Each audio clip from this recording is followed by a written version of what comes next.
Pictures. The power of pictures adds a whole lot to a political debate, and that's what it did here. Well, Chuck Todd, as always, thank you for the handoff. We're going to continue looking at this story because it's a significant one. President Trump backing down on his own policy, ripping migrant children away from their parents at the border. Now, if you've been following this, you know the president has lied repeatedly about creating this policy, about how it works.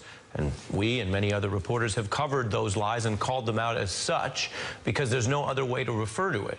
Now, today, this pressure got so great that, as Chuck and I were just discussing, Donald Trump did partly cave.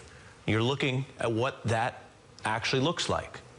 He didn't want to do that, but he rushed out an order that he says will address part of this humanitarian crisis that the whole country now has pretty much been living through and watching. The president also claiming that what he did today under this pressure will ensure there are a lot of, quote, happy people. We're signing an executive order I consider to be a very important executive order. It's about keeping families together while at the same time being sure that we have a very powerful, very strong border. I didn't like the sight or the feeling of families being separated.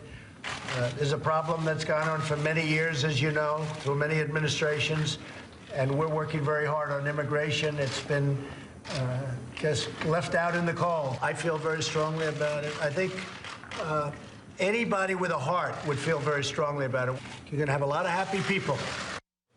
A lot of happy people. Now, the new order has only been in effect, obviously, for just a few hours. It's too early to report out factually how border agents are going to apply each part of it. On paper, though, we can tell you the order does change course by prioritizing that families remain together. That means at a basic level that kids would be detained with their parents, not deliberately split from them inside the United States. Now, as for the camps that the Trump administration has been erecting and this wider zero-tolerance policy, on that, and this is important, on that, Donald Trump doubling down.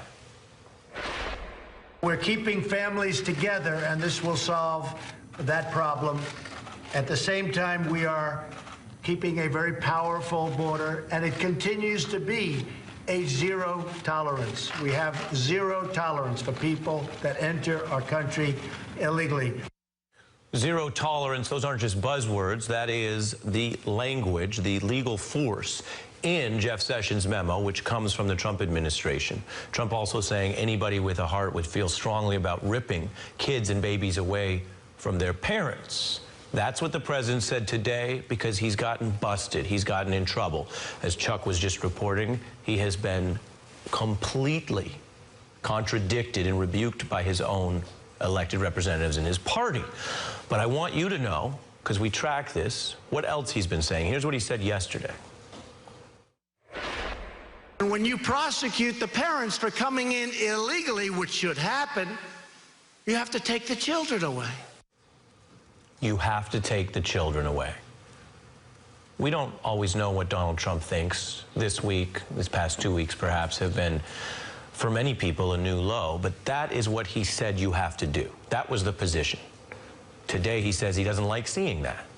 And it was Donald Trump and Jeff Sessions and Secretary Nielsen who stood by this cruel policy and not only said this is what's necessary, that's a kind of a hard-headed debate, but they went back many times to a word we have been reporting and exposing here, a word that anytime you hear it in this context should send chills down your spine, and that word is deterrent, the idea that splitting up families would be a deterrent. In other words, when you hear those reports of children crying, of begging for their parents after being ripped away, that is a goal of the policy. And so as we report that Trump is changing course, and that does mean something, we also report on what it means to have that cruel deterrence as a goal, what it means that the president has been lying about this. He also said on process, you can't change this by executive order, okay? Keep that in mind, because the order he just signed